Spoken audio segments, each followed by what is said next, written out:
and welcome back to another video of mine. Today's a little bit different because I'm launching a new venture of mine, and I'm calling it the Flawless Assistant. So a lot of my friends say that I wear a lot of hats, and if you don't know, I'm actually an executive assistant as a day job. That's my full-time job. My day-to-day is helping someone else get organized. So I thought, why not apply some of those principles to you guys if you're looking to get organized, and what better time to do it than when we're setting New Year's resolutions and goal setting for the year. So today's video is going to be on New Year's resolutions and goal setting, and there's also going to be some great resources that you can use yourself to stay accountable and make sure you reach those goals. I got my head out the sunroof, I'm blasting our favorite tunes. I only got one thing on my mind. So firstly, we're going to talk about New Year's resolutions. So a lot of the time people set these New Year's resolutions and they're all, you know, half-assed, I'm gonna say it, and we never stick to them, and they're all these things that we plan that we're gonna do and then we just forget about them after a month. So that's so often with things like, you know, you get a gym membership and then, or you get a health plan, you start a new diet, things like that, and then you just give up. So what we're gonna do to make sure that we don't give up on our goals, and these New Year's resolutions we set are still going to be our goals in the future, we need to really think about what those goals are going to be. So I like to set things for a whole year, a 6-month period, and then some short-term ones. So they can either be, you know, 3 months, 1 month, a week. A week is kind of short, but 2 to 3 months is about the shortest that I set my goals for. So when I'm setting them, I want them to be attainable, something I think that I can actually reach, so that I can make a plan in order to get to those goals. The biggest issue people have when they set their goals, and the reason they don't achieve them, is because they don't actually make a plan to get to achieving that goal. So that's what we're going to do today. So say my goal is to save, you know, $10,000. So if that is my year goal, my 12-month goal, I'm going to put at the top 12-month goal, save $10,000. Now we need to make a plan in order to reach that goal. In this case, you would be working out how much money you're expecting to come in this year, how much your actual bills are going to be, and how much you could realistically put away in order to reach that goal. Once you've taken these measures, then you can decide whether, you know, you need to get a second job or find some kind of a side hustle so that you can reach those goals, or if you're going to be able to smash that goal and get a higher goal because you've really looked into what money you're actually spending and where you can maybe save some things to be able to reach your $10,000 goal. Now you can apply this principle to pretty much any goal that you're going to set, thinking about what you really want to do and then breaking it down into smaller chunks to be able to make it achievable.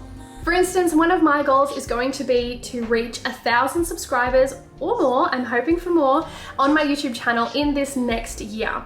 At the moment, I'm at about 430. I'm hoping to get to 450 by the end of January. It has been pretty slow going, but my measures I'm taking to try and reach this goal in the next 12 months is going to be consistently uploading on my channel weekly vlogs with a clear message. So, you know, I've set aside a series that I'm going to be doing, and if you haven't seen that yet, then click here and go and check out that video, which is the first video of this series. It is all about health and wellness and really learning to love yourself. So that's going to be my journey I'm documenting, so I'm going to be posting those weekly.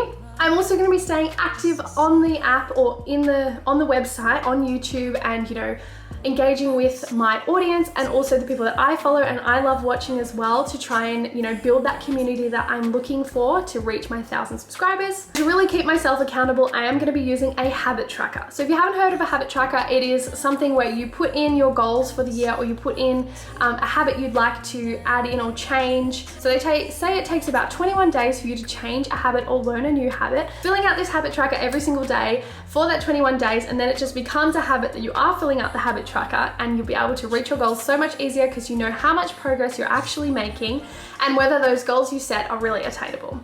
Now, if you haven't used a habit tracker before, then go and have a look in the description below, and I've put a link to a habit tracker that I have created that you guys are able to download and use.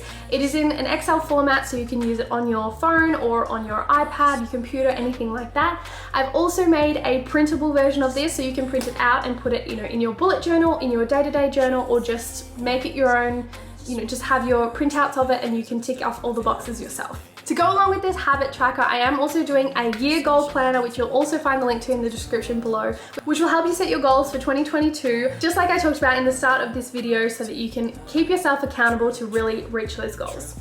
Last thing I've put together for you guys is a financial tracker. So I found this really convenient, especially for those money saving goals. You can really see where you're spending money, what you're spending it on, whether it be bills or, you know, entertainment, retail, things like that that are maybe not necessary things, and where you can maybe cut back. And it gives you some graphs so that you can actually see what percentage you're spending on each area, and then you can make some decisions about whether you can cut back somewhere or you can increase somewhere to reach the goals that you've got, or to just stay on top of your financials. Now, I talked about my health and wellness series before.